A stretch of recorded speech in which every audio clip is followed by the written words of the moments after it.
সরকার পতনের পর থেকেই আত্মগোপনে রয়েছেন বাংলাদেশ ক্রিকেট বোর্ডের সভাপতি নাজমুল হাসান পাপন। বোর্ডে নেই কোনো কর্তৃত্ব, যে কোনো সময় করতে পারেন পদত্যাগ।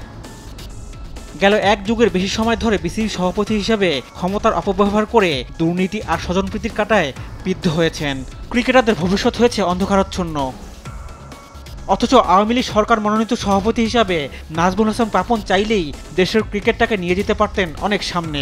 জাতীয় দলের সাবেক অধিনায়ক খালেদ মাসুদ পাইলট মনে করেন, বোর্ড সভাপতির গাফিলতিতেই দেশের ক্রিকেটের অবস্থা বেহাল। পাপন ভাই অনেক বড় একজন ব্যক্তি ছিলেন, মানে অনেক স্ট্রং একজন ব্যক্তি ছিলেন, যে কিনা আমরা না যে ওনার তো অজানা কিছু ছিল না। মানে এমন একটা জায়গায় উনি কর্পোরেট একজন মানুষ ছিলেন, কোনো একটা কোম্পানির এমডি ছিলেন। ওনার সব কিছু আমার কাছে মনে হয় জানা থাকা উচিত ছিল, যেহেতু উনি একজন এক্সপিরিয়েন্স লোক। তো আমার মনে হয় জানা থাকা উচিত ছিল এই জন্য যে নিচের দিকে আমার ডেভেলপ কেন হচ্ছে না।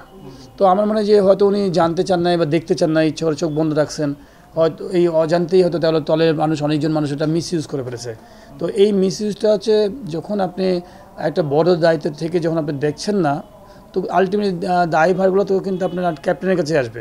তো পুরো টিম যদি ফেল করে আলটিমেটলি কিন্তু দিন শেষে যেসব ডিরেক্টররা কাজ করেছে, সাথে আমি বলবো সবচেয়ে বড় দায়ভারটা চলে আসে আপনার বোর্ডের যে প্রেসিডেন্ট, তার কাছে চলে আসে। আপনি যদি একটা টিম রেজাল্ট খারাপ করে, ধরুন সাপোজ পাকিস্তান টিম ওয়ার্ল্ড কাপে খুব খারাপ করেছে, রেজাল্ট খারাপ করেছে, অন্যান্য প্লেয়ারের নাম কিন্তু অত আসেনি, সবাই কিন্তু বাবর আজম। তো যেহেতু বাবর আজম ক্যাপ্টেন ছিলেন, তো এই ক্ষেত্রে আমার কাছে মনে হয় যে পাপন ভাই ইচ্ছা করলে, পাপন ভাই যে ধরনের সুযোগ সুবিধা ছিলেন এবং সরকারের সাথে যে ধরনের সম্পর্ক ছিল, পাপন ভাই ইচ্ছা করলে একটা পুরা বাংলাদেশের ক্রিকেটটাকে একটা আইকনিক প্রজেক্ট বানাতে পারত। সাবেক এই অধিনায়ক মনে করেন, ক্লাব পলিটিক্স করতে গিয়েই দেশের ঘরোয়া ক্রিকেটের মেরুদণ্ড ভেঙে দিয়েছে ক্রিকেট বোর্ড। পাপন ভাই যদি একটা তাকাতো কোনো ডিস্ট্রিক্টের দিকে, ওই ডিস্ট্রিক্ট মানে কাপাকাপি লাগাই দিত যদি করতেন উনি, যে না আমি তোমার খেলা হচ্ছে না কেন, আমি জানতে চাই। উনি ভয় দৌড়ের উপরে থাকতো।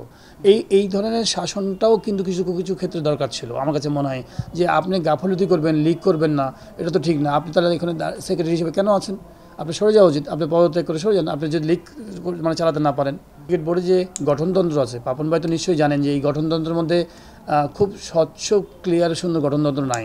এখানে যেমন আছে যে অনেক মানুষ আছে টাকা দিয়েই চলে আসছেন, ডিরেক্টর হয়ে যাচ্ছেন। তো পাপন ভাই কি ইচ্ছে হলে পারতেন না যে এই টাকার সিস্টেমটা আমি রাখবো না, এখানে একটা সুন্দর কোয়ালিটির ক্রিকেট বোর্ড রাখবো, যেন কেউ টাকা দিয়ে না আসতে পারে, জেনুইন ডিরেক্টর হবে, যারা স্কিল, যাদের থিঙ্ক ট্যাঙ্কার, প্রত্যেকটা ডিভিশনে এমন করে আমি থিঙ্ক ট্যাঙ্কার রাখবো, যেন পুরো ওই ডিভিশন থেকে সে সুন্দর স্বচ্ছ করে রাখবে। কনসেপ্টটা এমনভাবে দাঁড় করাবো যে টেকনিক্যাল লোকগুলোকে নিয়ে আসবো, যে প্লেয়িং ব্যাকগ্রাউন্ড আছে, না ক্রিকেটের নার বুঝে, মাঠের নার বুঝে, তো সব কিছু প্লেয়ারদের নার বুঝে, এরকম মানুষগুলোকে আমি নিয়ে আসবো। এবং গঠনতন্ত্র যেহেতু অনেক দিন ছিলেন, উনি আস্তে আস্তে করে গঠনতন্ত্রগুলোকে খুব কোয়ালিটি করে নিয়ে আসতে পারতেন। ডানে বামে তো অনেক ভাইরাস লোক থাকবেই, যারা আপনাকে অ্যাডভান্টেজ নিতে চাইবেই, আপনাকে অনেক খেদমত করবে, সেই অ্যাডভান্টেজগুলো আপনাকে অ্যালাউ করে দিয়েছেন। তার জন্যই আমার কাছে মনে হয় যে এই ডেভেলপগুলো হয় নাই। খুব স্বল্প সময়ে ক্রিকেটের সাফল্য খুঁজতে গিয়ে দেশের ক্রিকেটকে নষ্ট করেছেন পাপন।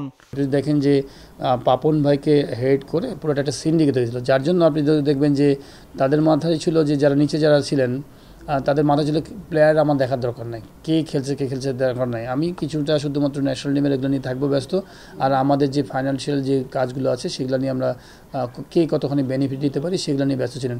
আপনি রুট লেভেলে যদি ক্রিকেট ডেভেলপ করতে চান, ওখানে তো ফাইন্যান্সিয়াল বেনিফিট পাবেন না আপনি। এই যে জেলা পর্যায়ে খেলাবেন, বিভাগীয় পর্যায়ে খেলাবেন, তখন তো ওগুলোতে কোনো ফাইন্যান্সিয়াল বেনিফিট নাই। তো আপনার তো এইসব করতে যে, এবং ক্লাবের যে পলিটিক্স করেছেন, ক্লাব পলিটিক্স করতে যে আপনি একটা কোম্পানি সমস্ত ক্লাবের মালিক হয়ে গেছেন, বেশিরভাগ ক্লাবের 70-80% ক্লাবের মালিক হয়েছেন।